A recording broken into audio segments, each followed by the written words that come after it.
मी आहे पल्लवी आणि घरच्या पाककृती या मराठी यूट्यूब चॅनलवरती आपल्या सगळ्यांचं स्वागत आहे। आता लागलेला आहे उन्हाळा आणि सगळ्यांनाच लागलेली आहे चाहूल आईस्क्रीमची। तर चला थंड थंड अशी आईस्क्रीम आपण बनवायला बघूयात। चला तर मग रेसिपी बघूया। या ठिकाणी मी 1 लिटर दूध घेतलेलं आहे आणि हे 2 पॅकेट एव्हरीडेचे घेतलेले आहे मिल्क पावडरचे।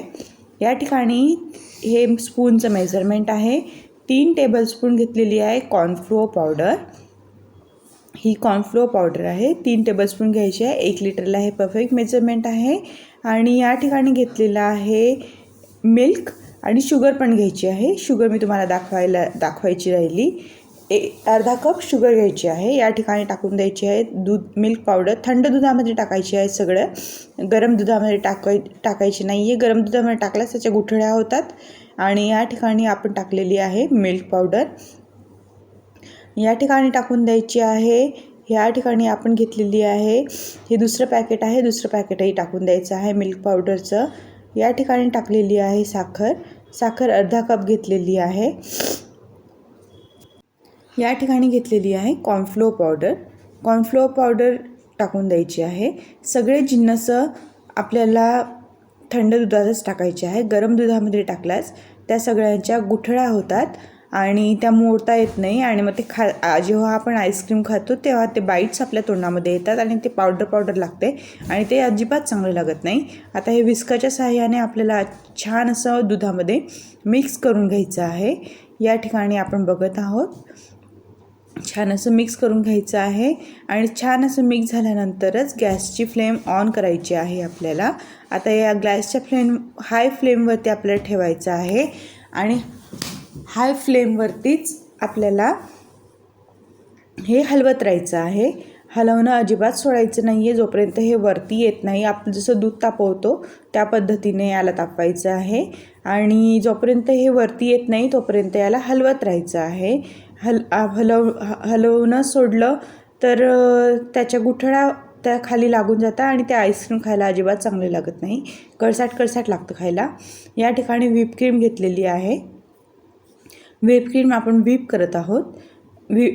1 2 3 4 5 6 असे स्पीड असतात, ते स्पीड हळूहळू वाढवत जायचे आहे आणि व्हिप क्रीम छान अशी व्हिप करून घ्यायची आहे। या ठिकाणी घेतलेला आहे बटरस्कॉच इसेन्स। आपण बटरस्कॉच फ्लेवरचं बनवत आहोत, तर बटरस्कॉच इसेन्स घेऊन घ्यायचा आहे। 1 ते 2 टेबलस्पून आपल्याला टाकायचा आहे तो आणि पुन्हा बीटरने आपल्याला व्हिप करून घ्यायचा आहे आणि तो इसेन्स पूर्ण असा मिक्स करून घ्यायचा आहे संपूर्ण व्हिप क्रीममध्ये। आणि या ठिकाणी घेतलेला आहे येलो कलर याच्यासाठी घेतलेला आहे की बटरस्कॉच इसेन्स बटरस्कॉच आईस्क्रीम जे असतं ते येलो कलरचं असतं, लाईट त्याला येलो कलर असतो म्हणून येलो कलर घेतलेला आहे। आणि पुन्हा क्रीम अशी व्हिप करून द्यायची आहे। या ठिकाणी आमची संपूर्ण फॅमिली आईस्क्रीम बनवण्यामध्ये लागलेली होती।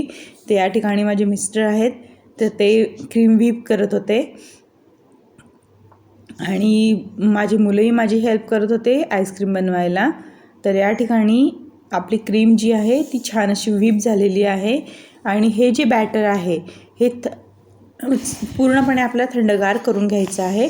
थंड झाल्यानंतरच हे क्रीममध्ये ॲड करायचं आहे। तुम्ही जर गरम असताना हे क्रीममध्ये ॲड केलं तर क्रीमचं पाणी होऊन जातं आणि आईस्क्रीम बरोबर बनत नाही। तर या ठिकाणी हे जे आहे बॅटर ते आपल्याला पंख्याच्या हवेमध्ये पूर्ण थंड करून घ्यायचं आहे आणि त्याला हलवत राहायचं आहे। आता या ठिकाणी आपण व्हिप क्रीम घेतलेली आहे आणि आपलं जे बॅटर आहे, आपण जे दुधाचं बॅटर बनवलं होतं ते पूर्णपणे थंड झालेलं आहे, ते यामध्ये टाकून द्यायचं आहे आणि विस्करच्या सहाय्याने किंवा बीटरच्या सहाय्याने त्याला छान असं मिक्स करून द्यायचं आहे। हे लगेच मिक्स होतं, बीटरची काहीच आवश्यकता नसते इथं। क्रीममध्ये ते जे दूध असतं ते लगेच मिक्स होऊन जातं। आणि या ठिकाणी जे बटरस्कॉचचे क्रम्स असतात, मला खूप उशीर होऊन गेलेला होता ही आईस्क्रीम बनवायला। माझ्या मुलीचा वाढदिवस होता, तर वाढदिवसासाठी मी ही आईस्क्रीम बनवत होती। त्या आईस्क्रीम बनवताना मला खूप उशीर होऊन गेला होता म्हणून जे क्रंच असतात बटरस्कॉचचे ते मी काही बनवले नाही ते टाकणं बिलकुल ऑप्शनल असतं. आपल्याला आवडत असले तर ते टाकायचे किंवा आपण ते स्किपही करू शकतो. त्यामुळे मी ते या ठिकाणी ॲड केलेले नाही आहे. आणि या ठिकाणी जे बॅटर आहे ते आपलं बनून तयार आहे आणि या ठिकाणी टाकून द्यायचं आहे इथे डब्यामध्ये. या ठिकाणी थोडंसं दूध राहून गेलं होतं म्हणून मी ते पुन्हा व्हिस्करच्या साहाय्याने व्हिस्क केलं आणि या ठिकाणी जे आपलं आईस्क्रीमचं बॅटर आहे ते अगदी छान असं बनून क्रीमी बनून तयार आहे. आता हे आपण टाकून देणार आहे डब्यामध्ये सेट होण्यासाठी आणि या ठिकाणी मी डब्यामध्ये टाकून दिलेला आहे. आणि हा जो डबा आहे तो आपल्याला ओव्हरनाईट ठेवायचा आहे सेट व्हायला. ओव्हरनाईटमध्ये आपलं जे आईस्क्रीम आहे ते छान असं सेट होऊन जातं. आणि या ठिकाणी मी सेट करायला ठेवत आहे.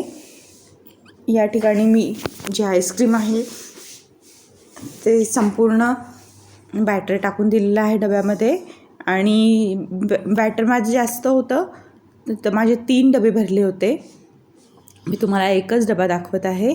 आणि या ठिकाणी तुम्ही बघत आहात संपूर्ण आईस्क्रीम सेट होऊन झालेली आहे. मी ओव्हरनाईट ठेवली होती सेट व्हायला आणि छान अशी आईस्क्रीम सेट होऊन गेलेली आहे. तुम्ही बघत आहात आईस्क्रीमचं स्ट्रक्चर किती क्रीमी आहे.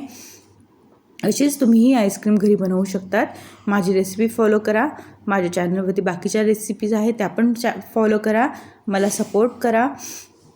अशाच नवनवीन आणि नाविन्यपूर्ण रेसिपीज मी तुमच्यासाठी घेऊन येत जाईल. रेसिपी खूप सोपी आहे बनवायला आणि घरच्या घरी खूप कमी किमतीमध्ये आईस्क्रीम बनवून तयार होतं. बाहेर जे फॅमिली पॅक मिळतात ते खूप कॉस्टली असतात. अशा पद्धतीने तुम्ही आईस्क्रीम बनवाल आणि बनवायलाही काहीच वेळ लागत नाही. 10 ते 15 मिनटामध्ये आईस्क्रीमचं बॅटर बनवून तयार होऊन जातं. तुम्ही बघू शकतात आईस्क्रीम किती क्रीमी असं स्ट्रक्चर तयार झालेलं आहे आईस्क्रीमचं. तर ही होती आजची आपली रेसिपी आवडल्यास रेसिपीला एक लाईक नक्की करा. व्हिडिओला एक लाईक नक्की करा. लाईक करायला विसरू नका. जास्तीत जास्त लोकांपर्यंत शेअर करा जेणेकरून आपल्या ज्या नवीन रेसिपीज आहे त्या जास्तीत जास्त लोकांपर्यंत मिळतील. आपले सबस्क्रायबर्स पण वाढतील. तर चॅनलला नवीन असा चॅनलला सबस्क्राईब नक्की करा आणि बेल आयकॉन हिट करायला विसरू नका. पुन्हा भेटूया नवीन रेसिपीसोबत. तोपर्यंत बाय.